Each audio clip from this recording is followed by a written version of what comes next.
Καρχαρίες στην Ελλάδα και τουρισμός.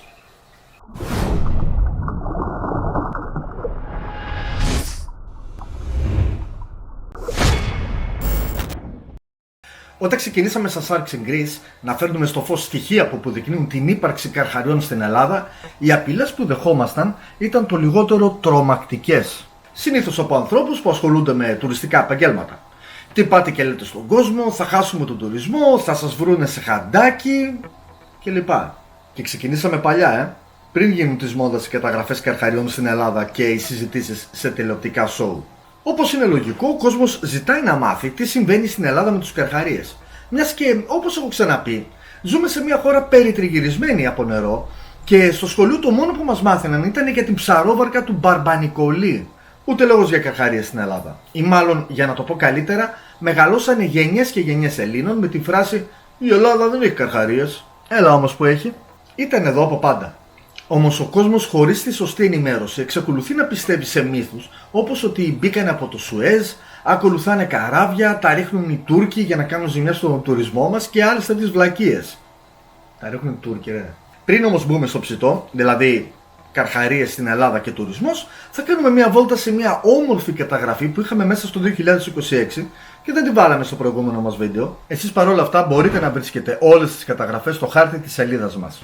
Στο επόμενο βίντεο θα μιλήσουμε και για το χάρτη και για μερικά εργαλεία που φτιάξαμε για τον απλό πολίτη, ώστε να μπορεί να μπαίνει ανά πάσα στιγμή και να έχει άμεση ενημέρωση για το πού καταγράφονται καρχαρίες στην Ελλάδα. Ξεκινάμε από τον παγασιτικό κόλπο λοιπόν και έναν καρχαρία μάκο τον οποίο κατέγραψε ο Γιάννης Τσιάκαλος. Παρεπιπτόντως, ο κύριος Τσιάκαλος, ο οποίος έχει τελειώσει γεωπονία ηχθειολογία στο Βόλο, μίλησε μαζί μας στο τηλέφωνο. Ας δούμε πρώτα το βίντεο και μετά θα ακούσουμε τη συνομιλία μας. Πήγαινε κοντά. Άρα μαλάκα, δεν να το τρομάζω.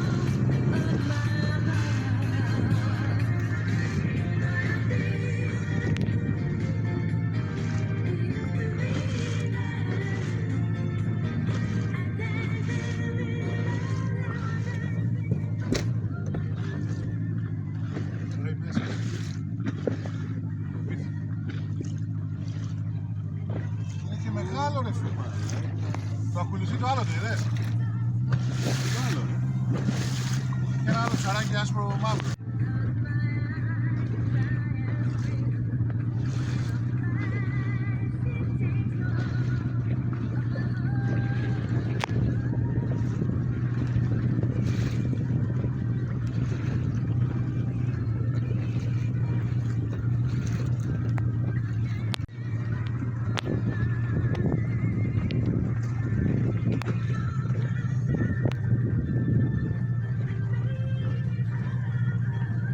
Πήγαινε λίγο κοντά. Γιάννη, δεν θέλω το ζώο να τον ενοχλούμε και πολύ. Δεν υπάρχει λόγος. Εντάξει, δεν κάνει νόημα. Ναι, αλλά βλέπεις ότι ενοχλείται το ζώο. Χαλιά δεν λες. Ναι, βέβαια. Αφού το βλέπεις, είναι γάμο. Έλα, θα φύγουμε τώρα. Εντάξει, εμείς εκπαιδευτικοί. Πήγαινε το λίγο έτσι. Το κανένα. Πεντακάθαρο βίντεο, πανέμορφο ζώο. Καταρχάς, όπως σας είπα και πριν, πρόκειται για έναν καρχαρία μάκο, ο Ισούρους ο ξύριμος. Το ραχιαίο πτερίγιο από μόνο του είναι αρκετό για να αποκλείσει εξ αρχής κάποιον γαλάζιο καρχαρία. Εδώ, σε αυτό το σημείο που φαίνεται ολόκληρο το ζώο, είναι ακόμα πιο εύκολο να γίνει αναγνώριση. Καταρχάς, έστω και αμυδρά, βλέπουμε φαρδιά ουρά με σχεδόν ισόπλευρους τους άνω και κάτω λοβούς της ουράς. Άρα συμπεραίνουμε ότι είναι κάποιο είδος της οικογένειας των λαμνίδων. Έχουμε ξαναπεί ότι στην Ελλάδα, σε αυτή την οικογένεια καρχαριών υπάρχουν τρία είδη: ο λευκός καρχαρίας, οι καρχαρίες μάκο και η λάμια. Το σχήμα του ραχιαίου πτερυγιού και η απόσταση μεταξύ ραχιαίου και θωρακικού πτερυγιού αποκλείει κάποιον λευκό καρχαρία. Επίσης, το μακρόστενο σώμα του ζώου δεν παραπέμπει σε λάμια, η οποία έχει πιο κοντόχοντρο σχήμα. Άρα είναι μάκο. Πάμε τώρα να ακούσουμε τα όσα μας είπε ο κύριος Τσιάκαλος. Λοιπόν, Γιάννη. Ναι. Καταρχάς, ευχαριστούμε για τα βίντεο που μας έστειλες. Τα ενώσαμε, το κάναμε ένα μεγάλο. Πες μου λίγο, πού ακριβώς ήταν ο συγκεκριμένος καρχαρίας? Λοιπόν, ο καρχαρίας βρέθηκε περίπου στο κέντρο του Παγαστικού. Στην ουσία, ανοιχτά από τα νησάκια, τα τρικερονήσια, τα μικρά που λένε. Το βυθόμετρο έλεγε 100 μέτρα βάθος. Και ο καρχαρίας ήταν πάρα πολύ ήρεμος. Δηλαδή, απλά κολύμπαγε, κάναμε 3-4 βόλτες γύρω-γύρω του. Όταν τον πλησιάζαμε αρκετά, λογικά φοβόταν το ζώο και βούταγε μέσα. Μετά ξανά έκανε ανάδυση και έβγαινε. Βλέπαμε το πτερίγιο, σε ένα καρέ του βίντεο φάνηκε και όλος ο καρχαρίας, ενώ έκανε κατάδυση να φεύγει.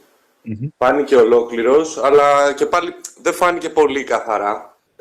Είχε μαζί του 2 κολαούζους, 2 ψάρια που τον ακολουθούσαν. Κοίτα, επειδή ήμασταν 3 άτομα πάνω στο σκάφος, το μέγεθος ήταν λίγο αμφιλεγόμενο. Εγώ θεωρώ ότι ήταν γύρω στα 3 με 3,5 μέτρα, αλλά είπαμε 2 με 3 μέτρα για να είμαστε safe και σίγουροι. Ήταν μεγάλο ζώο, σκέψου το φουσκωτό ήταν 6 μέτρα και όταν πέρασε μπροστά σχεδόν το είχε καλύψει το μεγαλύτερο κομμάτι του, δηλαδή πιστεύω ήταν σίγουρα 3 μέτρα. Στην αρχή όταν πηγαίναμε να βγούμε από το κόλπο, από τον παγαστικό, το έβλεπε ο καπετάνιος στο βάθος, το πτερίγιο, και στην αρχή νομίζαμε ότι είναι από κάποιο παραγάδι, κάποια σημαδούρα. Και μετά έκανε κάποια κίνηση και με την ουρά του και καταλάβαμε ότι είναι ζώο και πήγαμε πιο κοντά να δούμε. Αλλά το πτερίγιο ήταν επιβλητικό, ήταν μεγάλο δηλαδή. Επειδή παρακολουθώ το κανάλι δεν ένιωσα καθόλου φόβο, ένιωσα ένα δέος και μια επιβλητικότητα και επειδή κάνω και ψαροντούφεκο, αισθάνθηκα ρε παιδί μου ότι τελικά δεν είμαστε ούτε άντρο ούτε τίποτα και μπορεί να τύχει στον καθένα αυτό το πράγμα. Τώρα αν ήμουν μέσα στο νερό δεν ξέρω τι αντίδραση θα είχα, αλλά πάνω στο σκάφος η αντίδραση που είχα ήταν ότι να το βγάλουμε βίντεο να καταγραφεί. Μετά από αυτή σου την εμπειρία, ήρθε ψαροτουφικάς μας είπες, πώς νιώθεις τώρα, δηλαδή πώς θα ξανά μπαίνεις στο νερό μετά με ένα ψαροτούφεκο έχοντας πλέον αυτή την εμπειρία? Σίγουρα θα ξαναμπω στο νερό. Δηλαδή σε καμία περίπτωση δεν θα με κόψει αυτή η συνάντηση με τη θάλασσα. Απλά ίσως να είμαι λίγο πιο επιφυλακτικός σε ορισμένα σημεία τα οποία είναι λίγο πιο βαθιά κτλ. Από όσα μας είπε ο κύριος Τσιάκαλος, καλό είναι να κρατήσουμε το ότι δεν ένιωσε φόβο, αλλά δέος. Λόγω του ότι βλέπει τα βίντεό μας και έχει μάθει αρκετά για αυτά τα ζώα. Χαρακτηριστικό ότι όπως μας είπε θα ξανά μπαίνει στο νερό ακόμα και μετά από μια τέτοια εμπειρία. Άρα βλέπετε και εσείς Sharks and Grease. Θα μάθετε και θα σταματήσετε να φοβάστε. Για πάμε στο επόμενο θέμα μας. Σε κάθε καταγραφή καρχαρία που ανεβαίνει στα social media, στα σχόλια γίνεται ο κακός χαμός.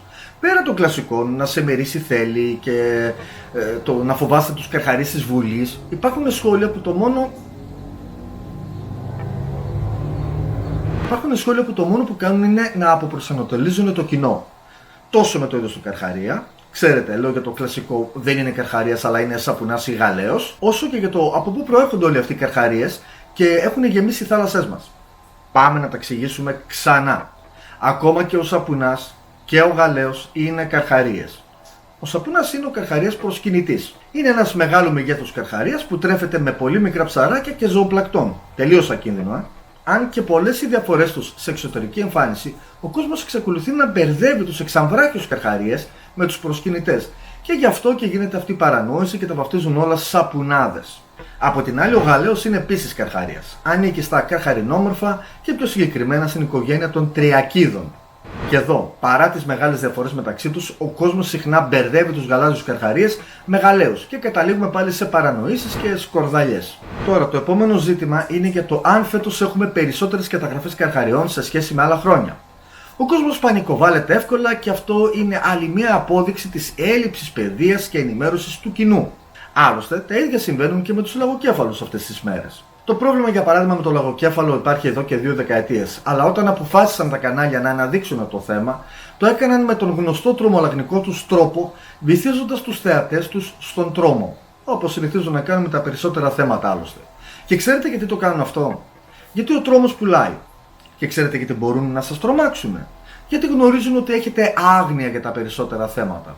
Επίσης, ακόμα και όταν καλούν στον αέρα κάποιες εκπομπές ανθρώπους που έχουν γνώσεις γύρω από ένα ζήτημα, ο χρόνος που τους δίνουν για να αναπτύξουν μια λογική σκέψη, να μιλήσουν, να πούν αυτά που ισχύουν ώστε να υπάρχει μια πλήρης εικόνα γύρω από το θέμα, είναι ελάχιστος. Ακόμα και όταν ο ίδιος ο ειδικός λέει κάτι, οι παρουσιαστές συνεχίζουν να λένε τα δικά τους και να πηγαίνουν την κουβέντα σε άλλα μονοπάτια.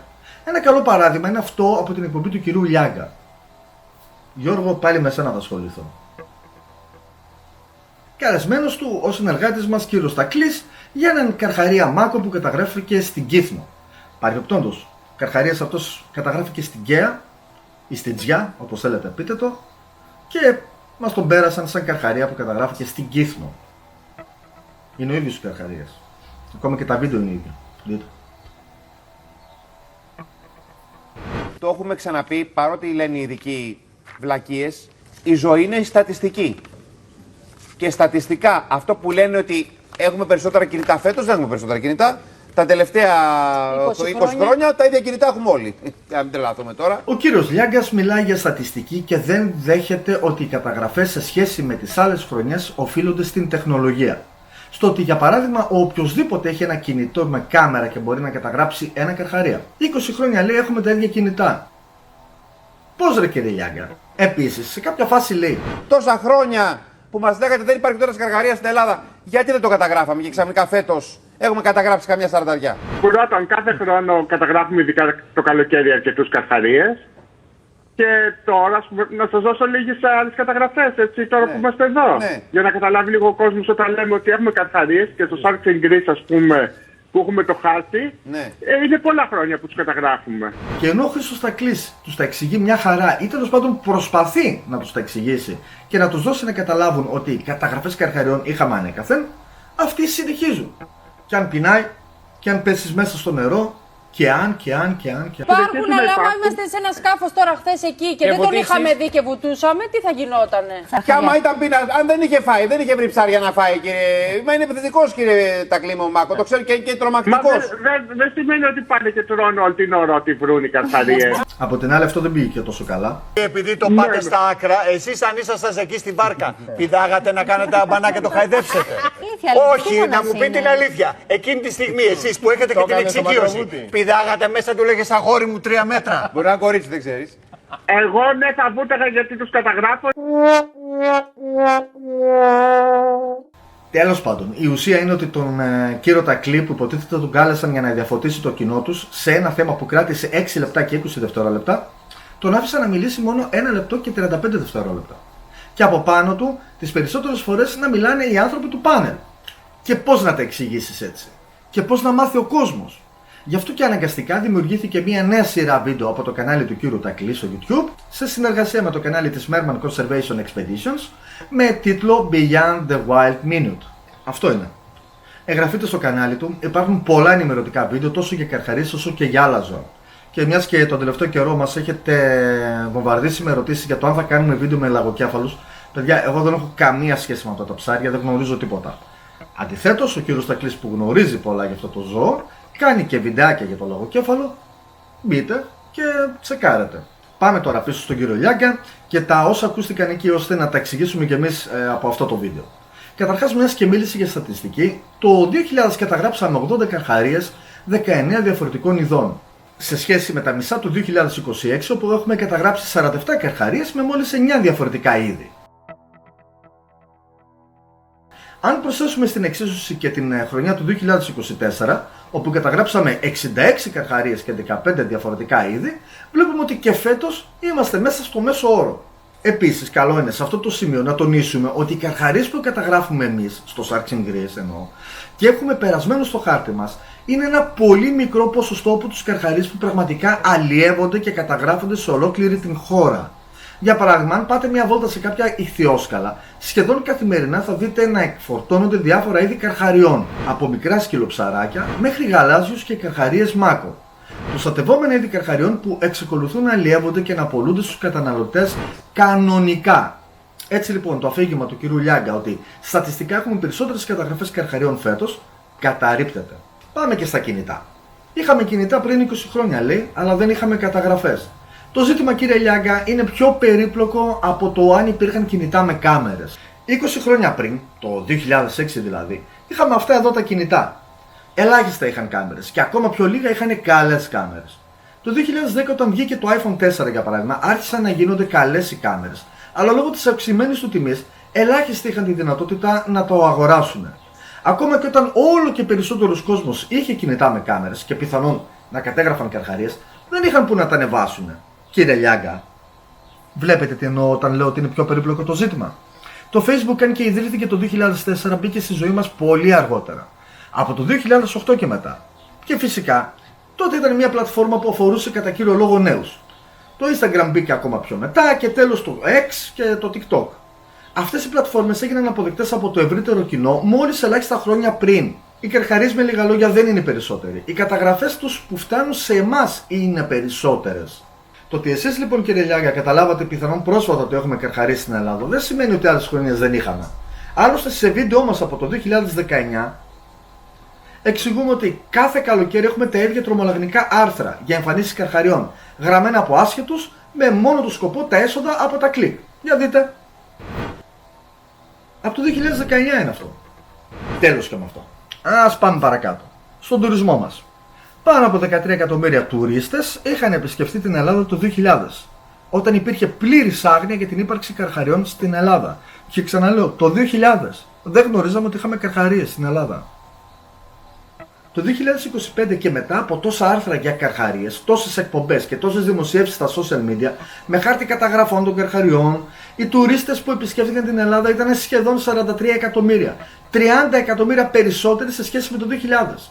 Λέτε οι τουρίστες πριν έρθουν στην Ελλάδα να μην ρωτάνε στο Google αν υπάρχουν καρχαρίες? Ή πιστεύετε ότι οι χώρες από τις οποίες μας έρχονται δεν έχουν καρχαρίες?